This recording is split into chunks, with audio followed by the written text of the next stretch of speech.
Channel को subscribe करना ना भूलें और हमारे ताज़ा वीडियो सबसे पहले देखने के लिए बेल आइकन को दबाएं।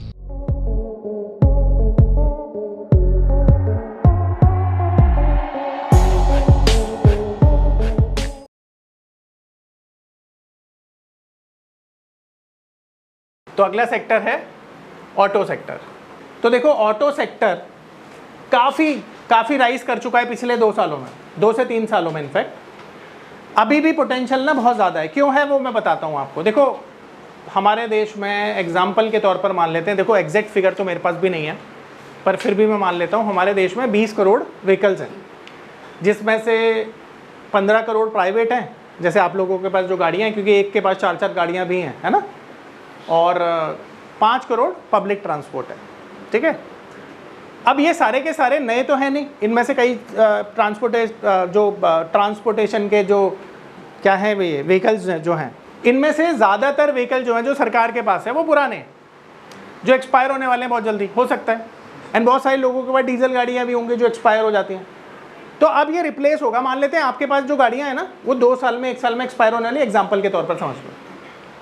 तो तुम क्या करने वाले हो, तुम तो अगले 2 सालों में नई गाड़ी खरीदोगे और तुम्हारे जैसे सभी लोग नई गाड़ी खरीदेंगे, है ना। विशाल नहीं खरीदेगा, बस पिछले साल लिया समझ रहे हो बात को। अब समझने वाली बात यह है कि जब ये गाड़ियों का रिप्लेसमेंट होगा तो नई गाड़ियों की डिमांड जनरेट होगी, और जब नई गाड़ियां बिकेंगी तो गाड़ियों के शेयर्स तो ऊपर जाएंगे, ये भी बात है। तो देखो जो ईवी है ना, ईवी ये सबसे बड़ा रिफॉर्म है, ध्यान रखना। और आज के टाइम पे चलो मैं तुम्हें एक ऑप्शन देता हूँ, पेट्रोल गाड़ी, डीजल गाड़ी, हाइब्रिड गाड़ी, कौन सी लोगे? हाइब्रिड, है ना। तो सबकी हाइब्रिड ही लेंगे ना, शाबाश। तो कहने का मतलब क्या है? कहने का मतलब है कि ये सबसे बड़ा रिफॉर्म है। आगे चल के सारी गाड़ियां कैसी होंगी?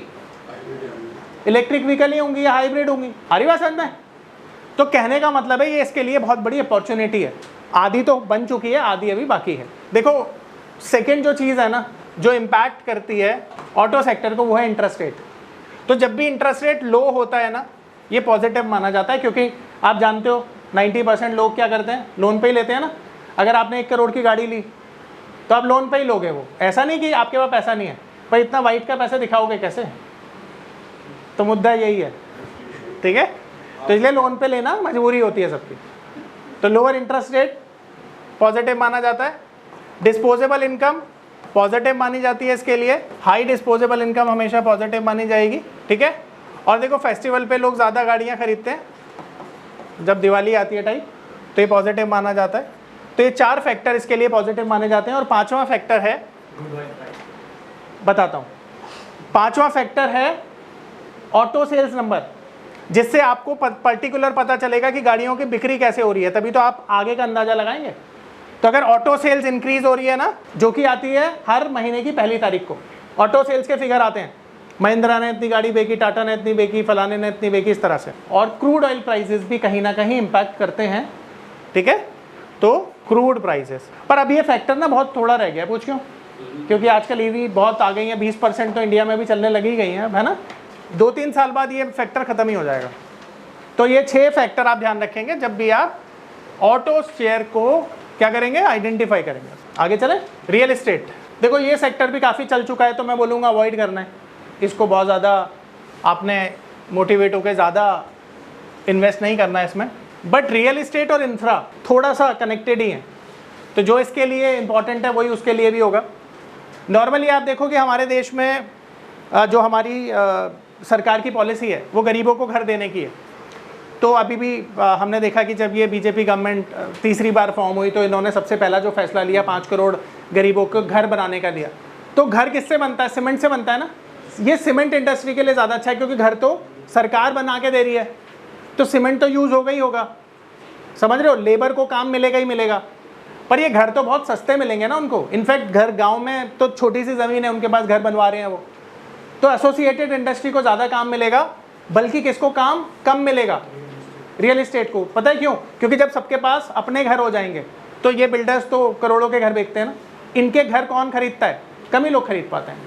देखो मैं आपको एक चीज़ बताता हूँ, यहाँ पर आपने देखा कि गुड़गांव में फ्लैट्स बिके, 125 करोड़ के फ्लैट्स बिके, समझ रहे हो। इतने 125 करोड़ के फ्लैट कौन ले सकता है यार? मैं तो नहीं ले सकता, तुम्हारा मुझे पता नहीं, समझ रहे हो बात को? 125 करोड़ मतलब किसके पास है यार? 125 करोड़ जिसके पास है, मतलब 125 करोड़ का फ्लैट खरीदने के लिए आपके पास 500 करोड़ तो होंगे भी, तभी तो 125 करोड़ का फ्लैट भी लोगे। अब 500 करोड़ हर बंदे के पास तो नहीं है भाई। तो मुद्दा ये है कि जो कंपनियां हैं DLF जैसी, गोदरेज जैसी, ये छोटे फ्लैट थोड़ी बनाती है 20-30 लाख के, ये तो फ्लैट ही प्राइम कस्टमर के लिए बनाती है, 1 करोड़ 2 करोड़ 5 करोड़ 10 करोड़ के लिए। तो इनके फ्लैट्स कब बिकते हैं? जब लोगों की इनकम बढ़ती है। अब लोगों की इनकम बढ़ रही है, इसमें कोई डाउट नहीं है, पर हर बंदे की थोड़ी बढ़ रही है और इस प्रोपोर्शन में थोड़ी बढ़ रही है। अब यहाँ पर हमें थोड़ा सेलेक्टिव होना पड़ता है। कैसे सेलेक्टिव होना पड़ता है? आपने देखा कि पिछले 2 सालों में ये सेक्टर क्यों आगे बढ़ा, तो इसके पीछे रीज़न बताता हूँ। लोगों ने जब वर्क फ्रॉम होम किया ना, तो उनके घर में अगर 2 BHK था तो तीसरे कमरे की ज़रूरत पड़ी काम करने के लिए, तो उन्होंने बड़े घर की डिमांड के चलते घर खरीद लिया। पर आने वाले दिनों में आप देखोगे कि ये जो डिमांड है बहुत ज़्यादा बढ़ेगी नहीं, ठीक है, क्योंकि रियल एस्टेट ऐसा सेक्टर है जो 2-3 साल ही अच्छा करता है, फिर उसके बाद नीचे आ जाता है। आप समझ पा रहे हो? तो अब मुझे लगता है कि रियल एस्टेट बहुत ज़्यादा अच्छा नहीं करेगा। ये पर्सनल मेरा मानना है, हो सकता है मैं गलत भी हूँ, पर अब वो फैक्टर्स बता रहा हूँ आपको जो रियल एस्टेट के लिए इंपॉर्टेंट है। तो अभी कोविड मैं डाल रहा हूँ, कोविड इसलिए मैं डाल रहा हूँ क्योंकि ये पास्ट में जितना भी रियल एस्टेट ने अच्छा किया उसके पीछे सबसे बड़ा रीज़न यही था, ठीक है। पर कोविड तो अब है नहीं ना बीच में, तो अब ये रीज़न भी खत्म हो गया। पर क्यों अच्छा किया ये समझाने के लिए मैंने इस फैक्टर को डाला है। देखो, लो इंटरेस्ट रेट ये सबसे बड़ा फैक्टर है।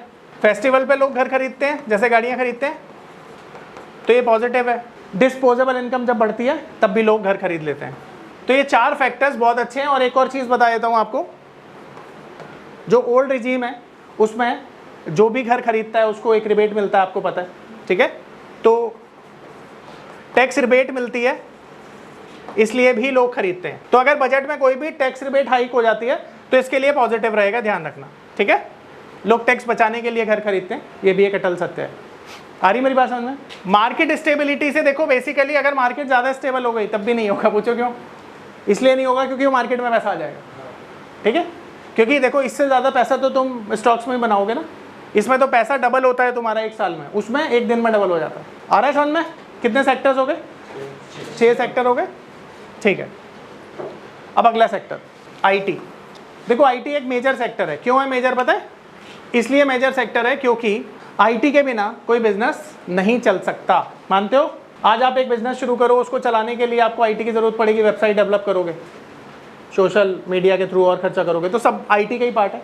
अब ये IT को काम कहाँ से मिलता है? देखो, हमारी बड़ी बड़ी कंपनियां इन्फोसिस, विप्रो, TCS, इनको काम कहाँ से मिलता है? अब्रॉड से, विदेशों से मिलता है ना। तो ग्लोबल मार्केट जब अच्छा करती है तो IT सेक्टर सबसे पहले अच्छा करता है।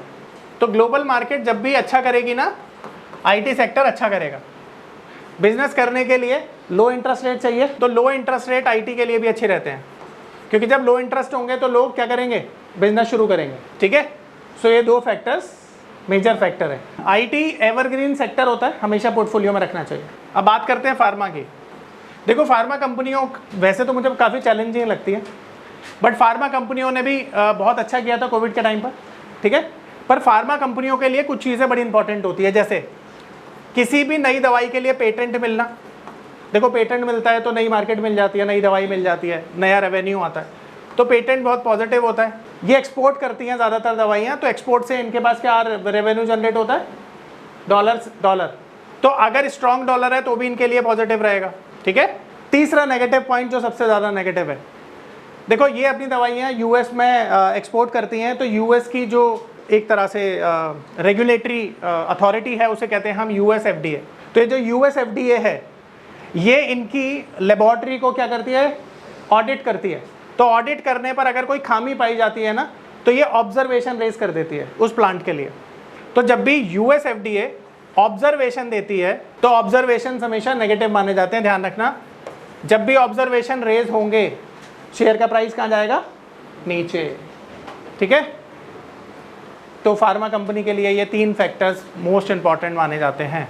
www.onlinenifm.com NIFM के ऑनलाइन एजुकेशन प्लेटफॉर्म पर बहुत से ऐसे कोर्स थे जिनसे मैं अपने स्टॉक मार्केट में इन्वेस्टमेंट और ट्रेडिंग के सपनों को पूरा कर सकता था, जैसे कि stock market trading beginners course, NIFM certified smart investor course, advance level smart investor course, technical analysis course, fundamental analysis course, options trading strategies, research analyst certificate course, diploma in financial market course और ना जाने ऐसे बहुत से course उपलब्ध हैं। फिर मैंने www.onlinenifm.com की साइट पर जाकर NIFM का NIFM certified smart investor course को ऑनलाइन परचेज किया, जिसको सीखने के बाद मैंने जाना कि शेयर मार्केट से पैसा कमाना कितना आसान है। बस आपको एक सही प्लेटफॉर्म की जरूरत है, जो है www.onlinenifm.com। NIFM के ऑनलाइन प्लेटफॉर्म की वजह से मैंने लॉकडाउन के दौरान शेयर मार्केट से अच्छी इनकम भी जनरेट की। थैंक्स NIFM, जिसकी वजह से आज मैं एक होटल मैनेजर से प्रोफेशनल ट्रेडर बन पाया। कॉल 8588868475 और विजिट www.onlinenifm.com।